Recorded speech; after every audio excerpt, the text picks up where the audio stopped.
जन्म से कोई शूद्र कर्मों से द्विज कहलाता है।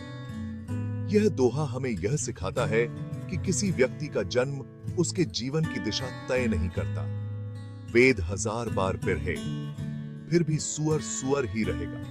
इसका अर्थ है कि केवल ज्ञान अर्जित करने से ही कोई व्यक्ति महान नहीं बनता।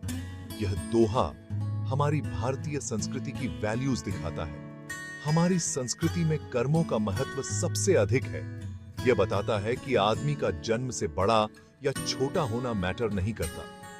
समाज में हर व्यक्ति को उसके कर्मों के आधार पर आंका जाता है। उसके कर्म ही उसे अच्छा या बुरा बनाते हैं। अच्छे कर्म करने वाला व्यक्ति ही समाज में सम्मान पाता है। दोहे में सुअर का एग्जाम्पल दिया है। यह उदाहरण हमें यह समझाने के लिए है कि केवल बाहरी दिखावे से कुछ नहीं होता। यह समझाता है कि अगर कोई आदमी वेद 1000 बार भी PhD ले, लेकिन उसके कर्म बुरे हैं, तो वह अच्छा नहीं बन सकता। अच्छे कर्म ही व्यक्ति को महान बनाते हैं। यह दोहा रावण की जिंदगी पर भी लागू होता है। रावण एक महान विद्वान था, लेकिन उसके कर्म उसे महान नहीं बना सके। रावण बहुत बड़ा विद्वान था। उसने वेदों को बहुत ज्यादा पढ़ा था, लेकिन उसके बुरे कर्मों ने उसकी विद्वता को धूमिल कर दिया। लेकिन उसके बुरे कामों की वजह से उसे असुर कहा गया। यह दोहा हमें यह सिखाता है कि ज्ञान और विद्वता से अधिक महत्वपूर्ण हमारे कर्म होते हैं। रावण बहुत ही ज्यादा बुद्धिमान था। उसकी बुद्धिमत्ता और ज्ञान की कोई सीमा नहीं थी।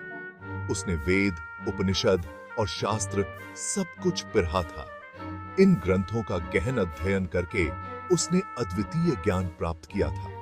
वह शिव जी का बहुत बड़ा भक्त था और उसने अपनी भक्ति से उन्हें खुश करके बहुत सारे वरदान प्राप्त किए थे।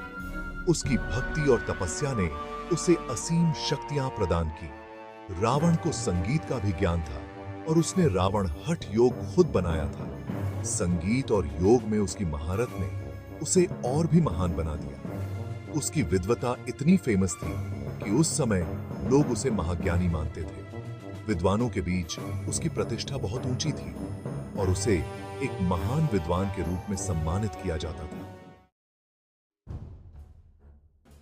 रावण का जन्म एक बहुत बड़े परिवार में हुआ था। उसके पिता ऋषि विश्रवा थे, जो ब्रह्मा जी के पोते थे। माता कैकसी राक्षस कुल से थी। रावण के दादा महर्षि पुलस्त्य थे, जो सप्त ऋषियों में से एक थे। इस तरह रावण का खानदान बहुत ही अच्छा था और उसे जन्म से ही ऊंचा स्थान मिला था।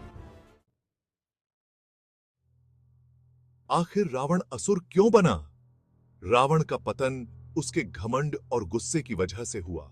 अपनी ताकत और ज्ञान के नशे में चूर रावण ने देवताओं को ललकारा। उसने माता सीता का हरण किया, जो बहुत ही गलत काम था। अपने बुरे कर्मों की वजह से रावण को असुर कहा गया, चाहे वो कितना भी ज्ञानी और ऊंचे कुल का क्यों ना हो। कर्म ही सबसे बड़ी चीज है। यह हमारे जीवन की दिशा और दशा दोनों को निर्धारित करता है। रावण की जिंदगी इस बात का सबूत है कि सिर्फ ज्ञान और अच्छे परिवार से इंसान महान नहीं बनता। रावण के पास अपार ज्ञान और शक्ति थी, लेकिन उसके बुरे कर्मों ने उसे विनाश की ओर धकेल दिया। उसके कर्म ही उसकी असली पहचान होते हैं। हमारे कर्म ही हमें समाज में सम्मान या अपमान दिलाते हैं। अगर कोई ज्ञानी होने के बाद भी बुरे काम करता है, तो वह बुरा ही कहलाएगा। ज्ञान का सही उपयोग ही व्यक्ति को महान बनाता है। वहीं दूसरी तरफ अगर कोई साधारण परिवार में जन्मा है, लेकिन उसके कर्म अच्छे हैं, तो वो पूजनीय होता है।